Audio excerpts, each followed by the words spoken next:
Hello, in this video I'm going to make Tic Tac Toe using Windows Presentation Framework. This is going to give us just a little bit more practice building user interfaces. We're going to add a menu system into this project, and also we're going to have all our 9 buttons mapping down to the same event handler. So we're going to do a little bit with event handlers and getting the, we'll add a function to reset the game.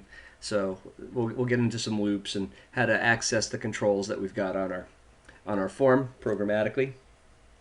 So let's start by creating a new project. I'm going to right click on my solution and I'm going to say add new project WPF application, and I'm going to call it Tic Tac Toe.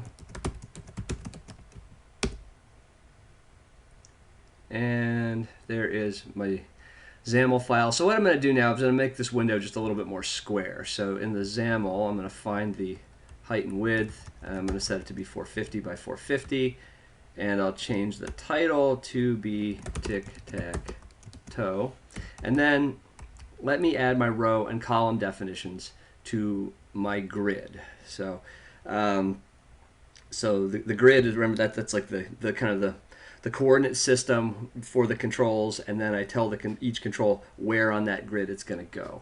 So I'm going to define my rows and columns, and then when I make my controls, I'm going to tell them where to go on that grid.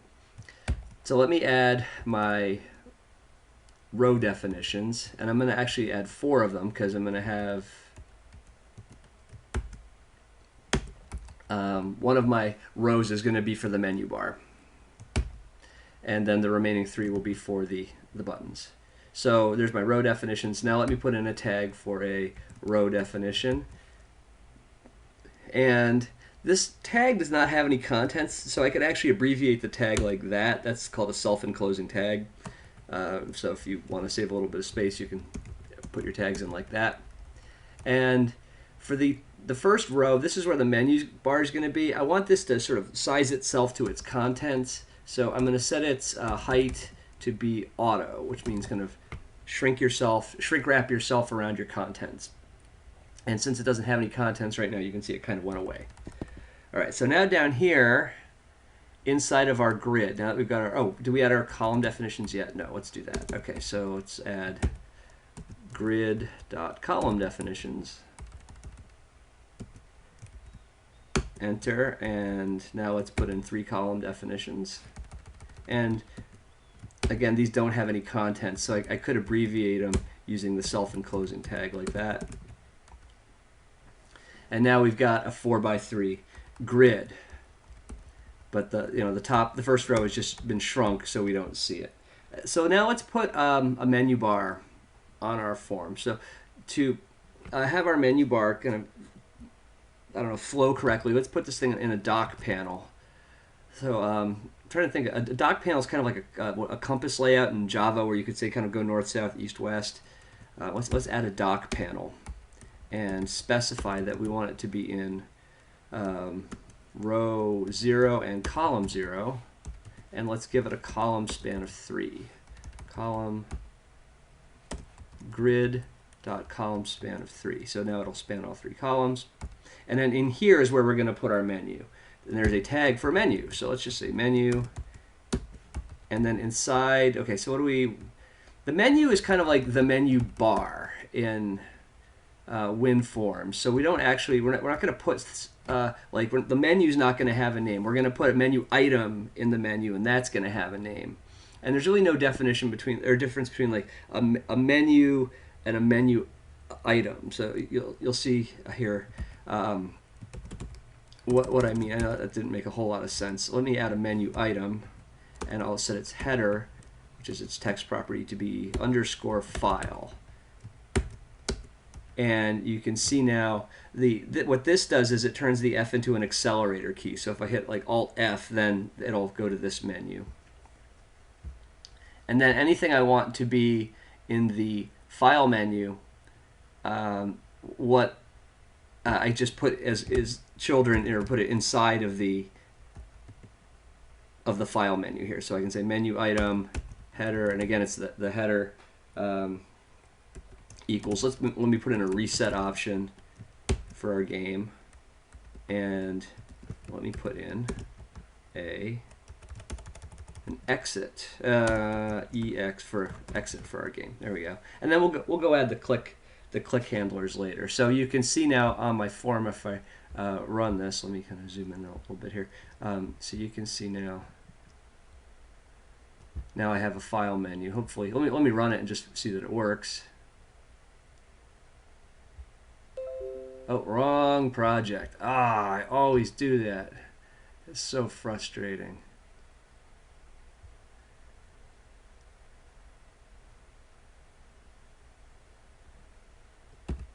So let me set this as the startup project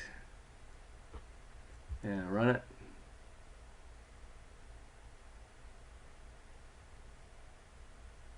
And there's our file menu, and you see we have reset and exit.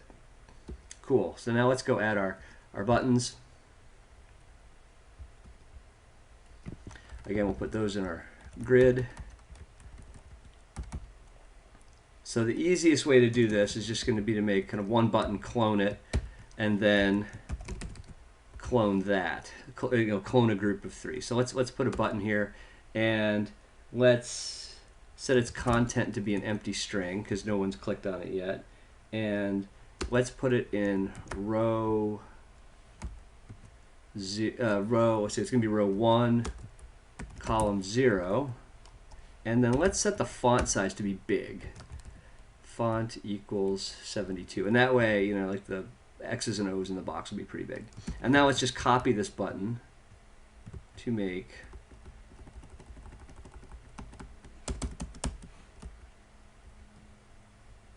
why not happy? Okay, so let's make more buttons. So I think we need to give these maybe buttons. We give them names, content, and then let's also put them in different columns. So there'll be column 1, column 2. And did I close those tags? It sure looks like I closed those tags. Property content is set more than once. Oh, why? Well, I don't see that that's... okay, so I see what's going on here. Somehow my button tags don't have the closing tags, do they? I don't see a closing button tag. So let me just sort of self-close these things here. There we go. There's our buttons. Do I have to give them names? Well, probably if I actually want to do some win checking. So let me give them a name property, and I'll say this is button 1, button 2, and button 3. And then let me just copy all of those.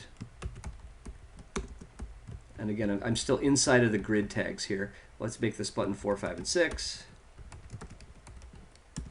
And then let's put everybody into a different row. So now we're going to be in row 2. There we go. So now I have 6 buttons. There we go. Okay. And now let's go clone these guys and make another row of buttons. And that'll be 7, 8, 9. Button 7, 8, 9. And let's set the column for these guys, I'm sorry, the row for these guys to be 3. The row should be 3. Somehow the row and column got off on that first button. There we go. Okay, so now if I run this thing, we should have something that looks, you know, kind of reasonably like a Tic Tac Toe game. All right, there we go. I'm happy with this. So now let's go add like a click function to our buttons. Now, do we want to have the same button, you know, the same, basically they're all going to do the same thing. Do I really want 9 functions? And the answer is no. I want to map them all to the same function. So let's go over to our code, and that'll be our XAML.c# file. Let me add in an event handler. Private void, let's call it button click, button underscore click, and the signature for an event handler, it takes the object, which is the control that generated the event, and it takes an event arg structure, which is information about the event. And oh, why did it? Oh, I didn't. Oh, total amateur mistake. The function needs to go inside of the class. I just put it inside of the namespace. There we go.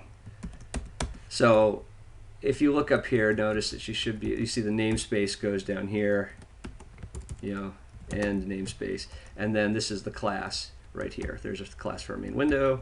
So all of your functions have to go inside of classes. So now what we can do is we can connect up this function to all 9 of our buttons. So this is where it starts getting interesting, because notice here that the control that is triggering the event it's just an object, which is the root of the C# hierarchy, or the .NET object framework. But we know from the context of our program that it's going to be a button. So I can typecast this thing to a button. So let me make a button control. I'll just call it B. Now, how do I typecast sender to a button? Well, there's a bunch of ways to do it. I could do this. I could do like a C++ or Java style cast. I could say cast it to a button. That would work. However, if the sender is not actually a button, that will give me an invalid cast exception at runtime. What I want is a safer way to do this, and this is where we get into is and as, which are C#'s mechanisms for doing dynamic doing type checking at runtime. So we'll say if the sender is a button,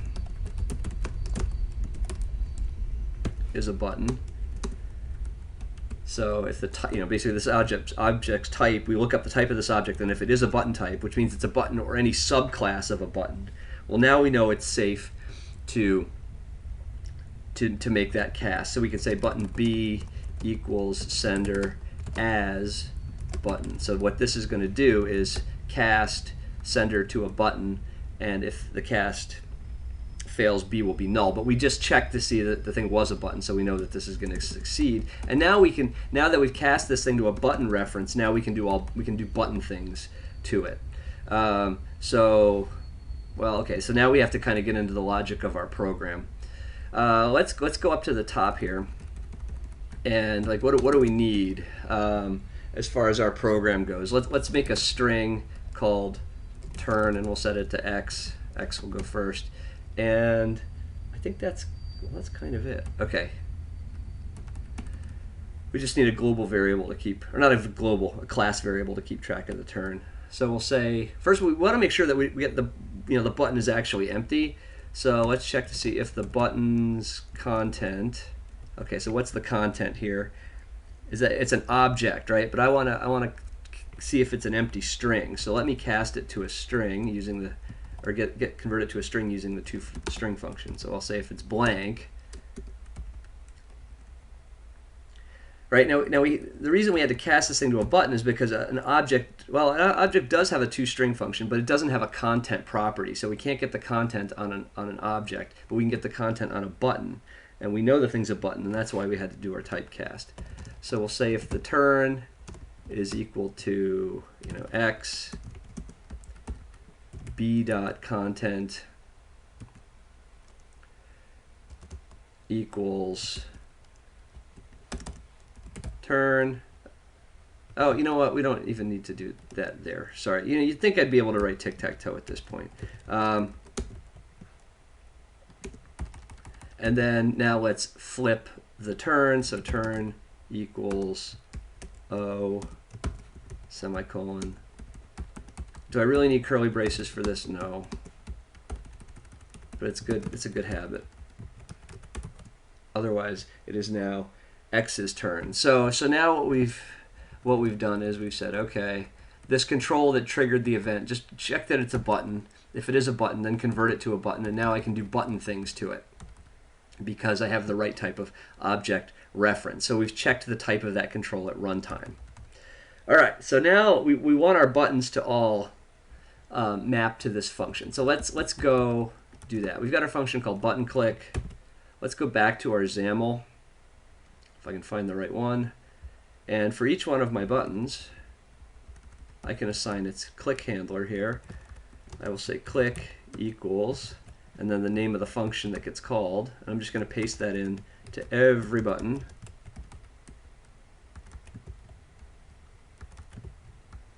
I actually could have added this programmatically too. That would have been kind of a cool thing to try.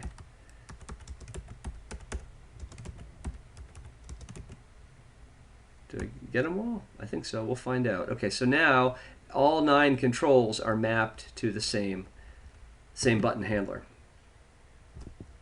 All right, let's just run it and see that it works. There were build errors. Why? Click is unexpected token. Okay, what did I screw up? In my XAML. All right. I will have to go figure this out. Hang on. Stand by.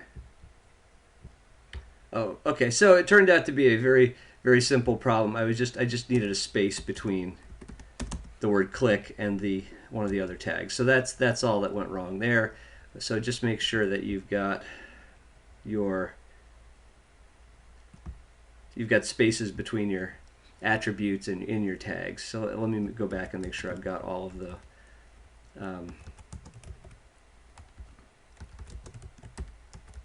click handlers in there.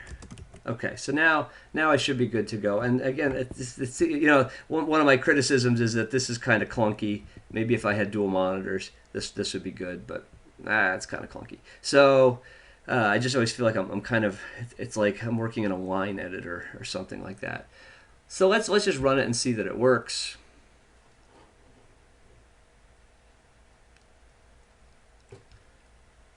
And let me test it by setting a breakpoint.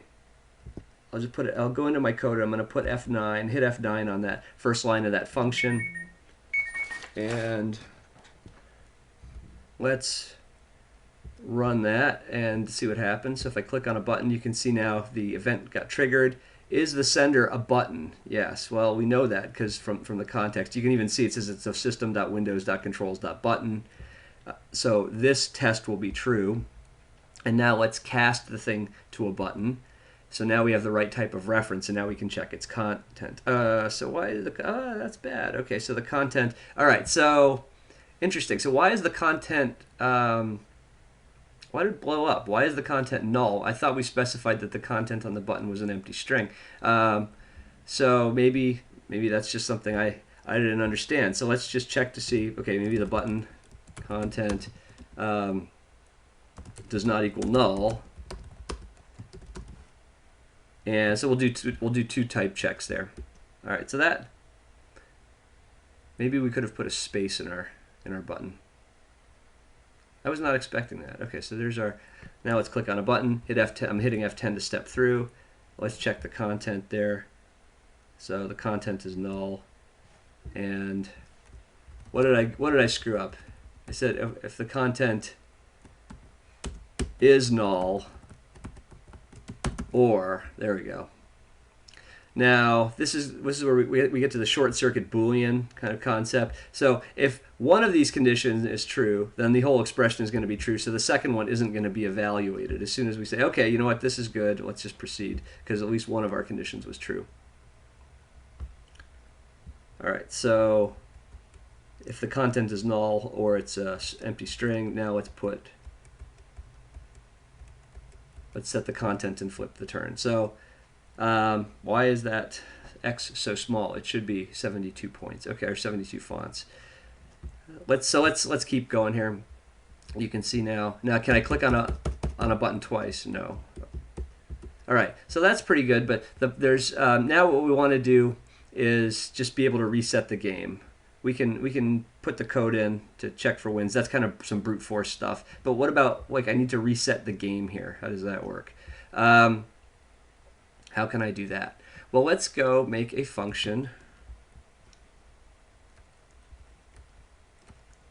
called reset, and let's make sure it's inside of our class boundaries here. Void reset.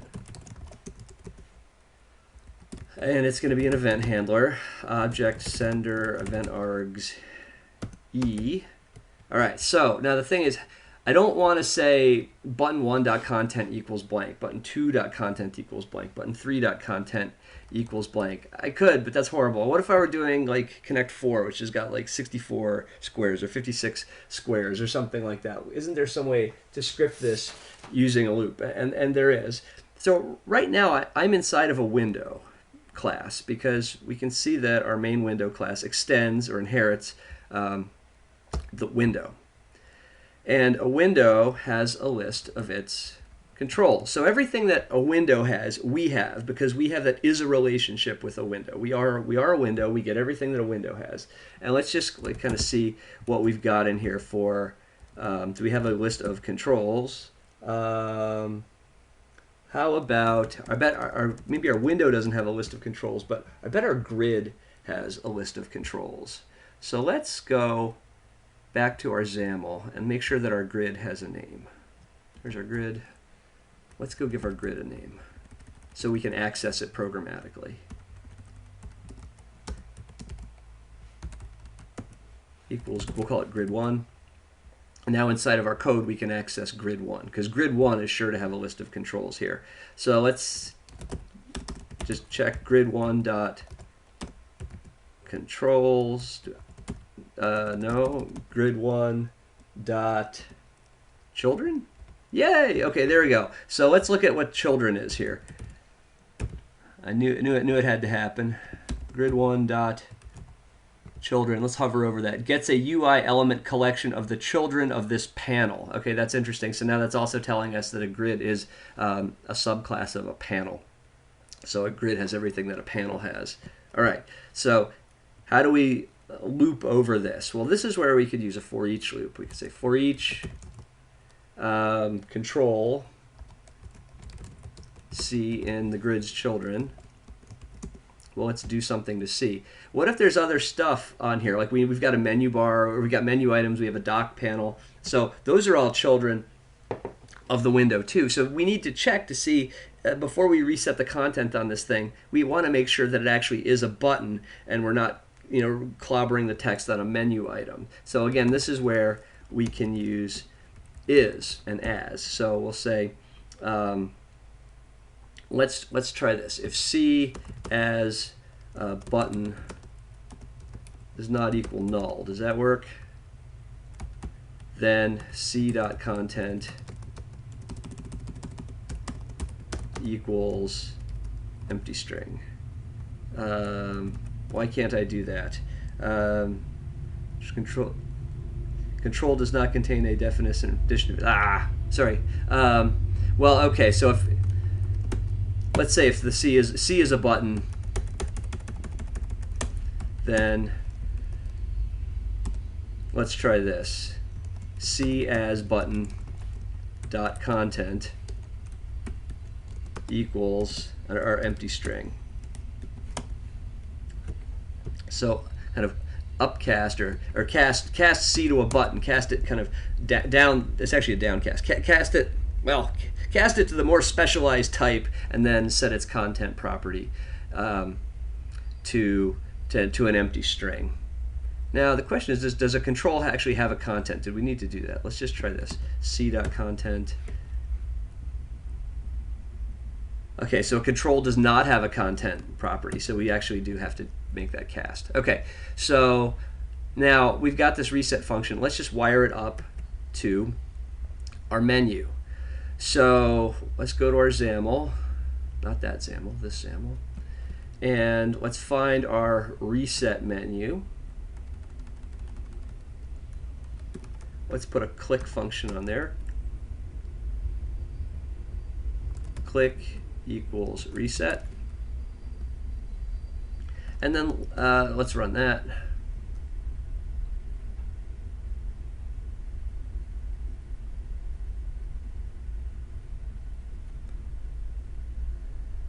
Click, click, click, click, click, click, click, click, click, click, click, click, click, and file reset.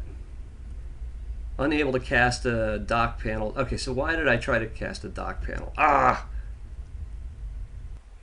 Okay, well, this is interesting, and it really kind of, actually, it's kind of a useful mistake because it drives the point home. So apparently, I can't cast a dock panel to a control. So a dock panel isn't a control. So I need a more generic base type for my loop here. Let's just try this. Let me see if it works. So for every object C in children, if C is a button, then try that. So it turns out that control is too specialized of a type. So let's just try that and see if it works.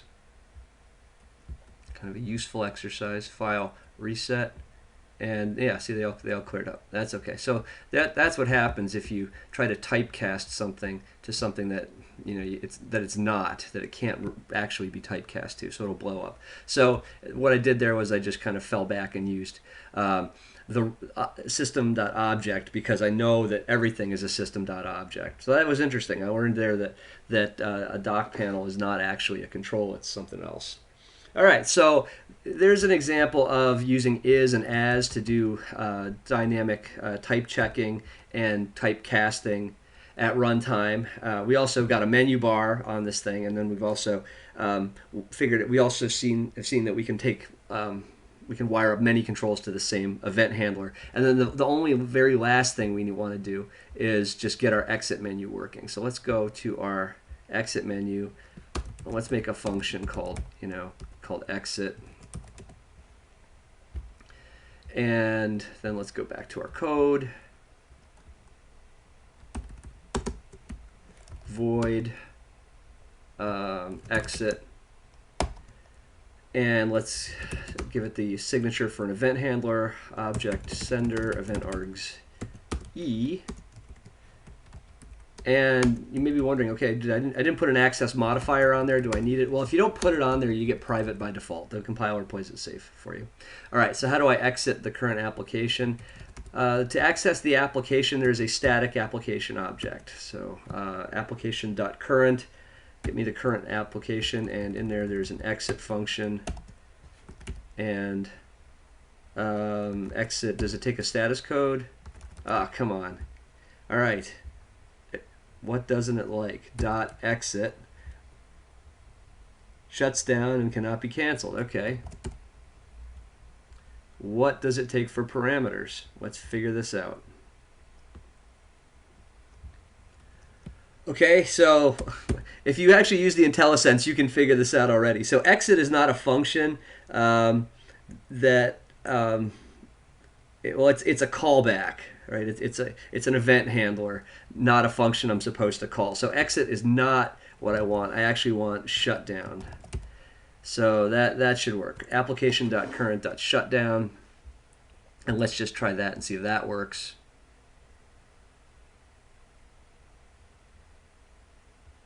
File, exit, and we're done. Okay, so there it is, tic-tac-toe. So we got to expand our knowledge of WPF there just a little bit. We got to play around with finding the controls, on a form and doing dynamic type checking at runtime using is and as, which are much, much nicer than C++ static and dynamic cast operators. So there you go. Hope this was a useful little exercise. I know there were some hiccups in there, but I don't know. It's always a learning process. But if you need clarification on any of this stuff, just ask me. I'll be happy to go over it again.